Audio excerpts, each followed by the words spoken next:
Hai Gemini, selamat datang di Spiritual Queen. Langsung kita akan bedah analisis astrologi berdasarkan transit untuk periode 13 sampai 19 Oktober 2025. Dan ini dia bagannya untuk para Gemini di minggu ini ya transitnya. Ringkasan energi umumnya yaitu Gemini di minggu ini akan mendekati dunia dengan rasa ingin tahu. Kecerdasan dan kemampuan komunikasi yang tinggi juga akan jadi senjatanya Gemini. Penempatan bulan dan Jupiter di rumah pertama yang merupakan identitas diri menunjukkan bahwa minggu ini adalah tentang ekspansi personal kamu. Emosi kamu bulan dan keberuntungan serta optimisme dari Jupiter menjadi sangat menonjol. Kamu akan terlihat sangat ekspresif, berpengetahuan luas ya, dan menarik perhatian orang lain. Tapi energi ini juga bisa membuat kamu sedikit terlalu banyak bicara atau kurang fokus. Jadi hati-hati ya. Kunci minggu ini adalah mengarahkan energi ekspansif ini secara produktif. Kemudian kita langsung masuk ke analisis keuangan. Peluang dan tantangan kamu di minggu ini yang pertama ya di rumah ke-11. Di rumah ke-11 ada sumber kejutan ya, ini bicara tentang rumah ke-11. Penempatan Uranus dan Taurus di rumah ke-11 ini adalah indikator keuangan yang paling signifikan minggu ini. Rumah ke-11 ini mengatur pendapatan dan pekerjaan atau profesi ya. Jadi ini pendapatannya itu bisa dari teman, bisa dari kerjaan kamu, bisa dari kelompok kamu ya. Uranus membawa elemen kejutan dan inovasi ya. Dan bukan itu aja, ini juga berarti ada perubahan mendadak. Kemungkinannya seperti apa? Pertama, peluang keuangan yang gak terduga datang melalui jaringan pertemanan, kolega, atau bahkan medsos ya. Ada ide-ide inovatif atau terkait teknologi yang bisa mendatangkan keuntungan. Atau di sisi lain, waspada juga pengeluaran tidak terduga yang berkaitan dengan teman atau aktivitas sosial. Fleksibilitas adalah kunci kamu minggu ini. Keberuntungan dari detail part of fortune ya, dan Venus yang ada di Virgo. Part of fortune dan Venus berada di Virgo ya, ini ada di rumah ketiga yang bicara tentang komunikasi, tulisan, perjalanan singkat. Ini menunjukkan bahwa keberuntungan dan aliran masuk finansial atau keuangan kamu sangat berhubungan dengan pekerjaan yang membutuhkan pertama ketelitian, kemudian analisis dan perhatian terhadap detail. Kemampuan komunikasi kamu ya, baik lisan maupun tulisan, bisa jadi ya di sini juga menjadi sumber aliran uang kamu minggu ini.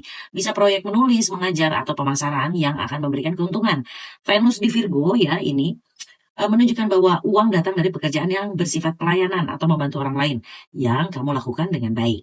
Nah, kemudian transformasi keuangan bersama ya, ada di rumah ketujuh ini, rumah transformasi ya. Ada Pluto yang tentunya ini bicara tentang kemitraan ya, di rumah ketujuh ini. Jadi artinya secara nggak langsung memengaruhi juga ke rumah ke-8. Nah, rumah ke-8 ini kan tentang keuangan bersama, utang, dan investasi. Jadi transit ini adalah transit jangka panjang yang menandakan adanya transformasi atau perubahan mendalam dalam cara kamu menangani keuangan dengan pasangan. Bisa bisnis, bisa pribadi. Mungkin juga ada isu ya mengenai kontrol atau kepercayaan terkait uang yang perlu kamu bahas secara jujur. Saran keuangan minggu ini terbuka terhadap peluang baru yang datang dari lingkaran sosial kamu, tapi tetap lakukan analisis cermat sebelum mengambil keputusan ya. Nah, kemudian keberuntungan kamu ada pada detail dan kualitas pekerjaan. Kalau kamu memiliki keuangan bersama, komunikasi yang transparan jadi sangat penting minggu ini supaya tidak terjadi perebutan kekuasaan. Selanjutnya kita akan masuk ke analisis pekerjaan dan karir ya. Oke, fokus dan dinamika. Pondasi yang kuat matahari dan Merkurius yang berada di rumah keempat ya. Ini kita lihat di sini. Adanya matahari dan Merkurius ya, juga ada Mars. Ini rumah keempat kan bicara tentang rumah, pondasi, dan keluarga. Jadi artinya energi karir kamu minggu ini lebih fokus pada pergerakan di balik layar. Nah, kita lihat dulu satu persatu ya, ada matahari di Virgo. Nah, ini matahari 26 derajat Virgo, ini merupakan identitas profesional kamu yang bisa bersinar saat kamu menciptakan keteraturan dan efisiensi pada pondasi pekerjaan kamu. Mungkin ini saatnya menerapkan atau merapikan sistem kerja ya, mungkin juga tentang menyelesaikan tugas-tugas yang mendasar. Kemudian ada Merkurius dan Mars di Libra. Ada dorongan kuat dari Mars untuk berkomunikasi dan bernegosiasi, Merkurius ya. Nah, ini demi menciptakan keseimbangan Libra ya, dua-duanya ada di Libra. Keseimbangan di mana? Keseimbangan di lingkungan kerja atau bahkan saat bekerja dari rumah.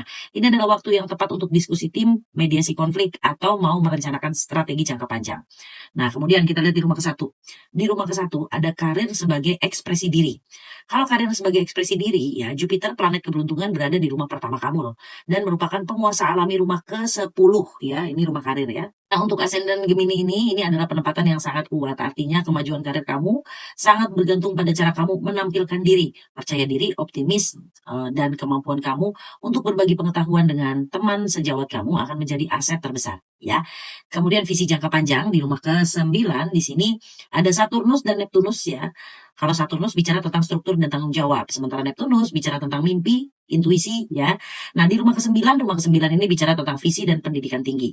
Ini menunjukkan ya bahwa kamu itu sedang dalam proses membangun struktur nyata untuk visi dan impian karir jangka panjang kamu.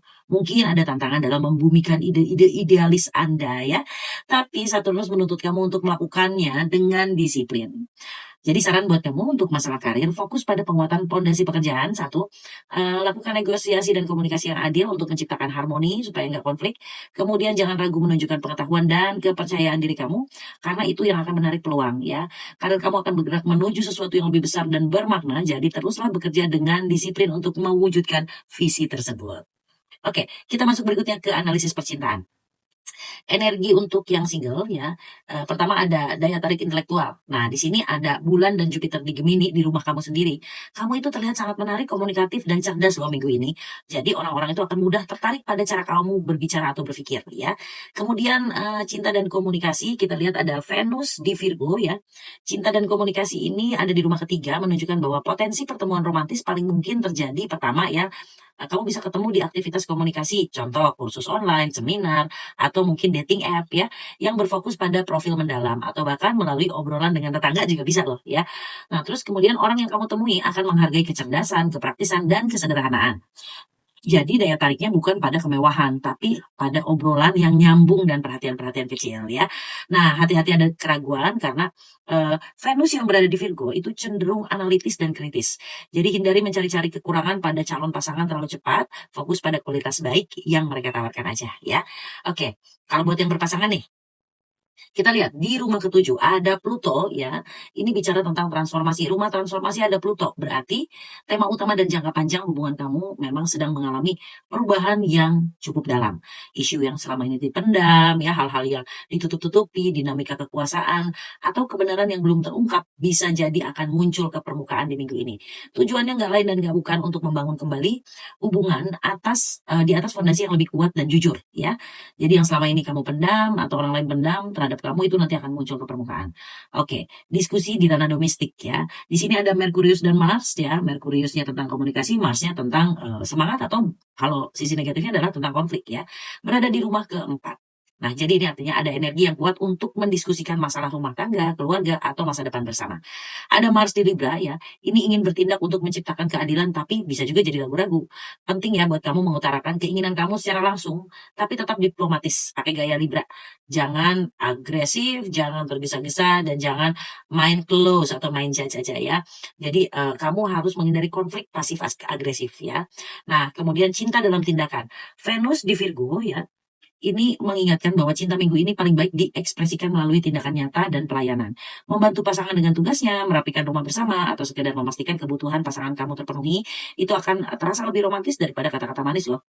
Nah, jadi saran untuk kamu ya, para Gemini di minggu ini, mau lajang ataupun berpasangan, konteks intelektual adalah kunci kamu minggu ini.